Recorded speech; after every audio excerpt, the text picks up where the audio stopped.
Hi everyone, this is Nadira from The Tail Crafts. Welcome to part 2 of our journal making series.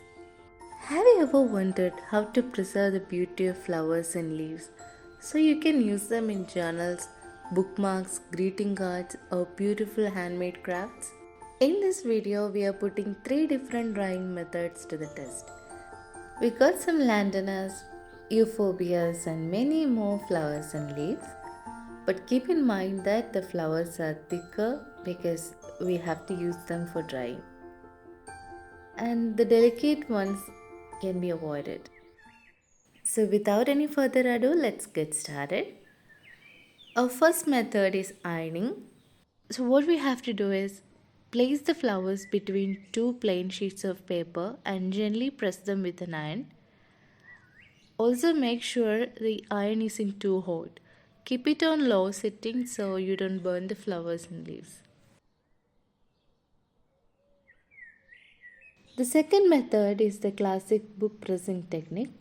This method is probably the easiest one, but it also needs the most patience.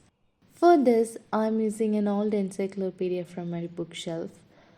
When I was little, I used to spend hours turning its pages, looking at all the pictures and discovering new things.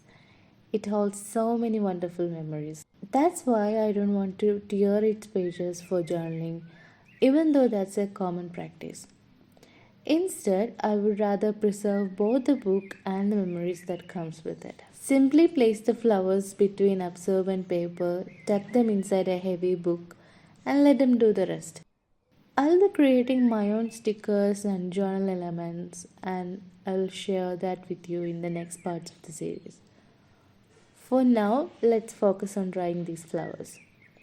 You can follow along, experiment with your own flowers and leaves, and maybe even discover a method that works best for you.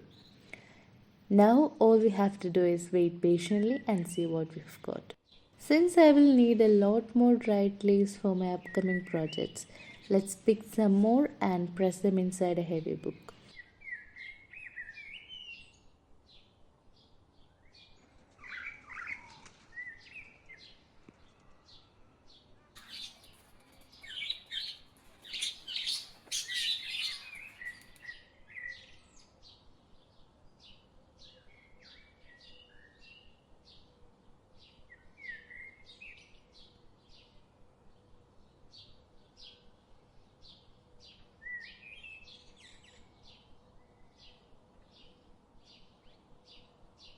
Every video in this series and all other videos I have already posted takes a lot of time in planning, experimenting, and care to create.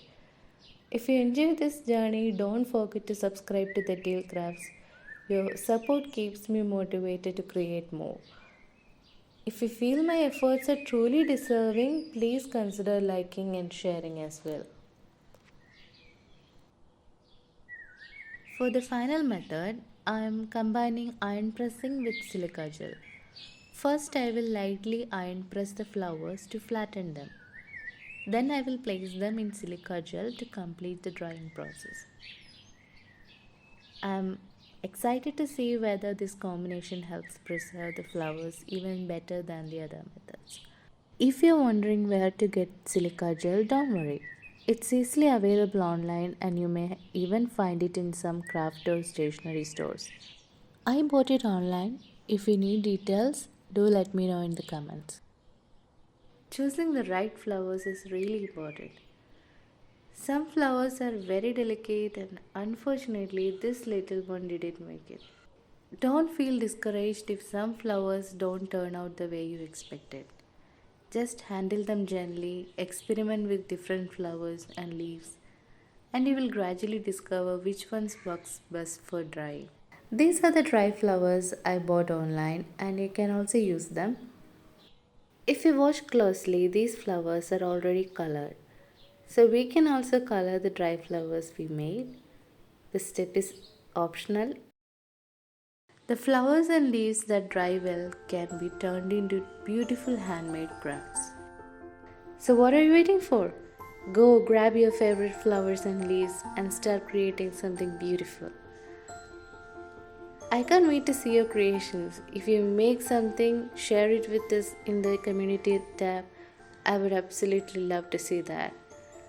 And in that next part, we will explore all the beautiful crafts you can make using these dried flowers and leaves.